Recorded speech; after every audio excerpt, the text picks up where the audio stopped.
everyone. Welcome to the Edu TV.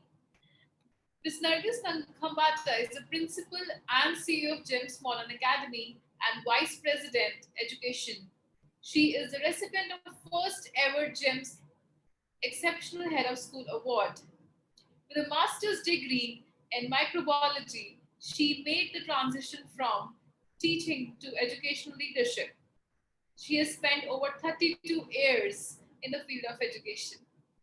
Ma'am, we would like to know as how the grade 12 students can first of all utilize this time in building certain skills which will help them to build their career after their 12. As you know, everyone right now, the parents, the students, teachers, everyone's in dilemma that what is going to happen, what career options would be more favorable for them, what kind of jobs will be there. So I would want you to share your views on this. Over to you, ma'am. Sure, thank you, Gurpreet. I think to all parents out there, I think we're overthinking the current situation. Yes, we're in the middle of a pandemic. Yes, everything is uncertain because we live in a VUCA world. There's just so many uncertainties out there. But the good news is that it's not going to last forever. And it is a short term disruption to your long term plan. So keep your vision. I say this to all students and parents all the time, keep your vision constant. Just rework your path. So, what you've imagined for yourself, what you want for yourself, this is for you, boys and girls, grade 12 boys and girls. Keep absolutely that vision in mind and don't lose track of that, because this is a temporary hiccup. It's a temporary, kind of blockage that you've got to face. But I think this is also a blessing in disguise, because at no point in time, and I'm not just being optimistic, I seriously think that if I could have hit the pause button when I was in grade 12 and had an opportunity to recalibrate, my goodness me, probably I would have, rethought what I wanted to do, why I want to do it. It gives you a sense of purpose. Talk to the right people, because I think if you have clarity of mind, if you know exactly what you want, and you're talking to the right people, which means the onus is on you to research and find out who are these people. So they could be friends and family within your own network and your own circle. It could be your teachers, and this is the time not to feel shy. Please reach out to people you think can connect you, because they say the skill, the 21st century skill that is going to be most valid and most valued is the skill of networking. And I think as Indians, we shy away from it. We think it's a dirty word. It's not.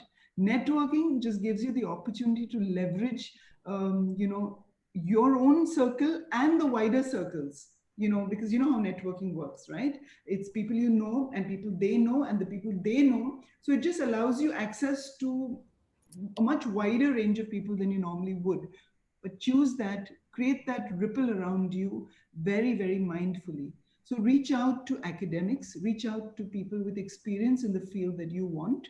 Do your own research on the net, because we have open source information. And then I think the most important thing is the power of reflection. Because if you take a step back and think, this is what I want to do it, I don't know how I'm going to reach there, but there are people who can guide me.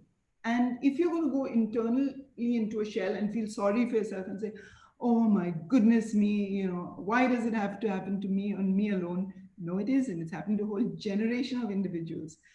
Embrace it as an opportunity. First is, I think, pause and reflect. The second is improve your networking. This is a skill. Find out how to network. Find out people who are experts at networking, are very adept at it. And that's when I think you'll understand how to, and start small. It's baby steps. They say you can't jump a 7-foot wall straight away, but you can warm up and start jumping 1 foot at a time, and then the second foot, and then the third foot. And before you know, you've reached up to all 7 feet. If you try jumping all 7 feet, you can't. So break down your big goal into small goals. And for each one, each mini goal will have its own pathway, its own little networking circle. And when you make all these networking circles, then you develop that big, warm womb wrap, as we call it. That womb wrap is your inner circle, who you know are going to support you come what may. And then you go to the wider circle, and the wider circle where your networking improves. So reflection, research, networking, these are three things. Don't lose sight of your big goal. That's the goal you're going after. It's just the process, the method, the pathway, the road that you are choosing is going to be different. That's so right, ma'am. Yes, as you mentioned, introspecting, like reflecting, it's also self introspection. I wanted to add in that, when when the children can actually understand and try to understand that, what are my strengths and weaknesses and on what are the opportunities I'm getting. And if they start working on it, it is going to really help them.